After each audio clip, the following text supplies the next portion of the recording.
entender o que é, Fernando, harmonização facial. O que é harmonização facial, né? Um tema bem polêmico, bem abordado ultimamente. Harmonização facial, eu falo a minha opinião, que eu entendo. A harmonização ela é um agrupamento de técnicas que visa entregar um resultado para o paciente que no final a gente tem um resultado harmônico, né? Uma harmonização facial propriamente dita. Hoje em dia a gente vê muito nas mídias, né, nas questões de mídias sociais, que a gente tem muito titulado que a harmonização facial é somente o uso de preenchimento. Então a gente muda a estrutura facial através do recurso dos preenchedores. E eu percebo que é muito além disso. Harmonizar significa a gente tratar essa pele de acordo com a necessidade do nosso paciente, pensando em entregar um bom resultado que no final, como eu falei, nós temos uma harmonia da face. Então a gente pode associar preenchedor, a gente pode associar bioestimulador. Às vezes uma simples toxina já é suficiente para a gente harmonizar mediante aquela queixa, mediante o que a gente conseguia melhorar no rosto do paciente naquele momento. Isso é importante porque a gente observa que a maior parte das pessoas tem em mente, né, a harmonização como quase uma cirurgia plástica. E não necessariamente, né? Então, assim, isso quer dizer que você pode fazer vários procedimentos dentro de uma harmonização facial. Exatamente. A gente, na verdade, deve fazer vários procedimentos, né? Hoje o paciente ele chega no consultório e ele pensa que ele vai chegar lá e sair com o rosto harmonizado em uma única sessão. E eu falo, não, calma, não é assim. Vamos construir este resultado. E construir esse resultado leva tempo. E como que é relacionado a esse tempo? Mediante o paciente. Tem paciente que chegou lá, por exemplo, já numa idade próxima, né, na senil, e ele quer voltar 20 anos do que o tempo numa sessão construiu. É o que eu falo, você quer voltar 20 anos em 30 minutos de sessão. Então é o que eu falo, a gente não opera milagres, a gente vai com calma. Dá pra gente entregar ótimos resultados, fato, mas esses resultados eles vão construindo sessão pós sessão. Simplesmente preencher, que é o que eu falo, talvez não é a melhor opção, porque, por exemplo, às vezes o paciente apresenta um quadro de flacidez tissular, flacidez de pele. O preenchedor ele vai performar bem tratando essa flacidez? Talvez não. Ele pode tratar o que a flacidez causou. E aí é interessante a gente vir na causa, tratar a flacidez propriamente de fato, para depois vir fazer uma reestruturação com preenchimento. Então é o que eu falo, é um agrupamento de técnicas entregando um resultado final, do qual a gente espera que é deixar um rosto mais harmônico. Tá. Eu acho que quando a gente fala em harmonização é um assunto muito polêmico, né? Porque assim, a harmonização para mim é uma coisa e para você é outra. Então assim, é aquele lance de alinhar expectativas, né? Porque assim, a gente vê muito isso na estética, inclusive agora com o aumento das redes sociais, o aumento de quantidade de fotos, né, de resultados. Eu acho que as pessoas elas colocam o resultado obtido, mas não colocam o tempo e a quantidade de atendimento realizado para aquele resultado. Tem uma foto clássica na internet de uma senhora que você vê que ela não tem assim, ela ficou com ela teve uma perda muito grande de volume de face. Então, quando a gente fala perda de volume, pessoal, é aquela pessoa que você olha assim e assim, ela é cadavérica. Né? Parece um cadáver com uma pele toda enrugada. E aí não é o caso, que nem você falou, de fazer um preenchimento. Não tem nem como. Não. E aí também é um caso, assim, quanto mais tempo você demora, eu acho, para chegar a procurar um recurso estético, mais tempo demora o resultado desejado e maior quantidade de procedimentos, né? Exatamente. A estética preventiva, e fica aí o recado, gente, a estética preventiva, ela é sempre a melhor opção. Por quê? Nós gerenciamos antes que aconteça. E aí a gente consegue, inclusive, até por questões de recursos, conseguir isso de forma mais... acessível, acessível. Né? Não vou nem falar rápido, vou falar acessível, exatamente. Então a gente previne, a gente gerencia esse envelhecimento, justamente porque nós não conseguimos ainda, infelizmente, parar o processo de envelhecimento. Esse processo é cronológico, ele é contínuo. Mas a gente consegue gerenciar para que os sinais decorrentes a ele venham mais lentamente. Como que a gente faz isso? Gerenciando quando o paciente ainda é jovem, tratando essa pele, que eu falo, é constante, gente. As pessoas hoje, elas acham que o tratamento estético, ela vai no nosso consultório, aplica uma toxina e ela volta daqui 5 anos pra falar um oi pra gente e fazer uma hidratação. Não é assim, eu brinco, eu falo, cabelo a gente não corta todo mês, de 2 em 2 meses, 3 em 3 meses, eu corto de 15 em 15 dias. Por exemplo, unha a gente não faz semanalmente. A estética também é uma constância, porque o envelhecimento, ele é contínuo. A gente precisa ir tratando isso e gerenciando isso. Quando a gente faz dessa forma, de forma preventiva, logicamente a gente consegue entregar resultados melhores para o paciente. O problema é o seguinte, o paciente ele só se preocupa em tratar depois que aconteceu. Depois quando ele se olha no espelho, né, e percebe. Porque, gente, eu não sei vocês, mas eu me olho no espelho, eu não percebo. A gente demora pra se perceber, né? Ai, que inveja, porque eu me olho no espelho e percebo tudo. Não, eu digo assim, eu não me percebo...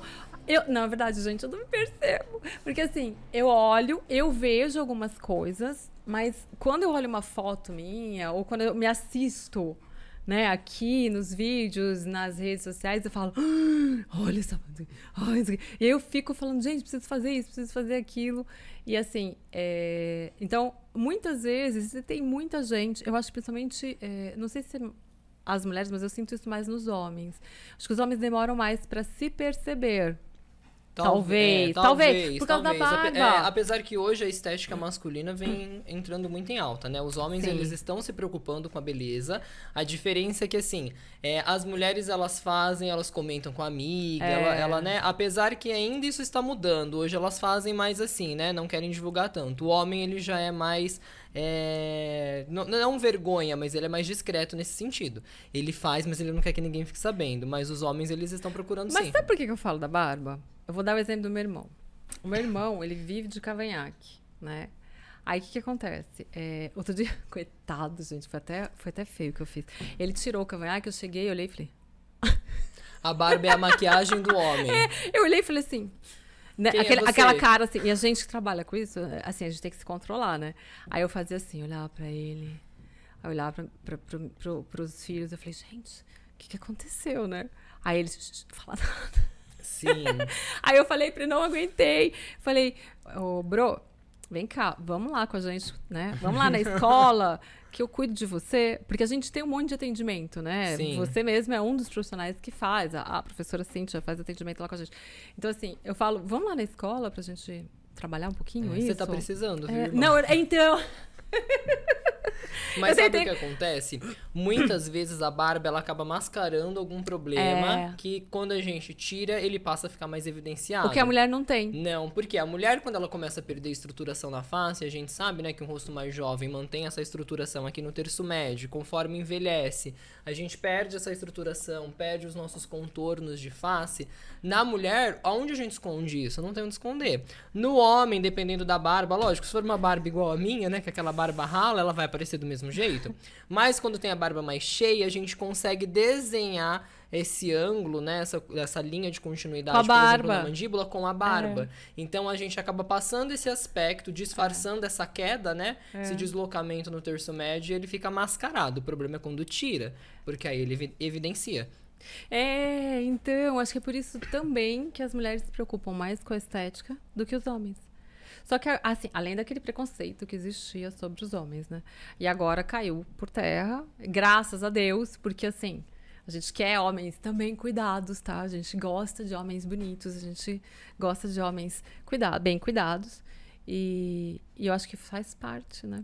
Exato. Também. Eu acho que, assim, que nem você falou, a gente vê hoje as atrizes, a gente vê os atores hoje em dia, gente, 60 anos...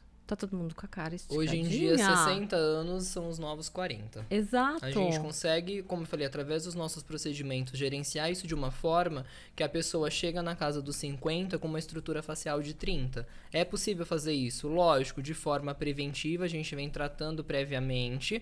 O problema é quando espera chegar nos 50, a pessoa chegou nos 50 anos sem nunca fazer uma limpeza de pele. E aí ela espera um milagre, operar um milagre. Lógico, a gente consegue melhorar? A gente consegue. Mas, lógico, dentro das nossas limitações, né? E de um programa, né? Exato, e é importante a gente alinhar essa expectativa do paciente quanto ao resultado. Eu vejo que hoje em dia, né, um erro muito comum é justamente isso. Quando o profissional não alinha a expectativa do resultado que ele consegue entregar mediante ao paciente. Porque o paciente, talvez, ele chega lá com uma expectativa muito alta. É o que eu falo, nós entregamos resultados maravilhosos. Mas, às vezes, ele chega lá com uma expectativa, talvez, por exemplo, como você mencionou no início, de um procedimento cirúrgico. E aí a gente alinha, fala, olha, eu consigo melhorar até certo ponto, mediante ao seu quadro, a sua queixa. E isso, o paciente, ele veste a camisa com a gente, ele entende a necessidade dele, ele adquire, né, o protocolo de tratamento, o programa de tratamento, e aí, com certeza, a gente consegue ter muito mais felicidade nas nossas condutas. Felicidade, literalmente, né? Porque se você não alinha com o seu cliente a expectativa, esse cliente vai ficar te chamando, te ligando, reclamando, insatisfeito, o pior de tudo, deixando mensagens na internet negativas. Eu fui lá e não vi resultado nenhum. Porque ele se frustra. Ele chegou lá esperando uma coisa que você talvez não conseguiria entregar. Que eu falo, por mais que nós entregamos ótimos resultados, o que o paciente espera com o nosso procedimento? Eu sou muito sincera com os meus pacientes. Por exemplo, tem paciente que chega no nosso consultório com um quadro de flacidez tissular da pálpebra superior muito avançado. Nós temos recursos para conseguir fazer retração cutânea e melhorar essa flacidez, mas dependendo da quantidade de pele que a gente tem naquela região, a indicação talvez seja uma blefaroplastia cirúrgica. Sim. E aí a gente alinha isso com o paciente. Até que ponto eu melhoro para entregar um resultado e eu mostro para você eu consigo melhorar até esse ponto. Ou até que ponto, se você quer talvez melhorar mais, né? A indicação, por exemplo, é uma cirurgia mesmo. Não vejam problemas. Você tem que ter o seu limite, né? Exato. Você tem que ter a humildade e o conhecimento de saber até onde é o limite da estética minimamente invasiva. Perfeitamente. O problema é quando a gente tenta abraçar o mundo de uma forma que a gente não consegue dar conta. É aí que a gente gera frustração e aí começa, como você falou, as reclamações e não foi bom e tal. Mas se a gente alinha, a gente funciona maravilhosamente bem. Sim.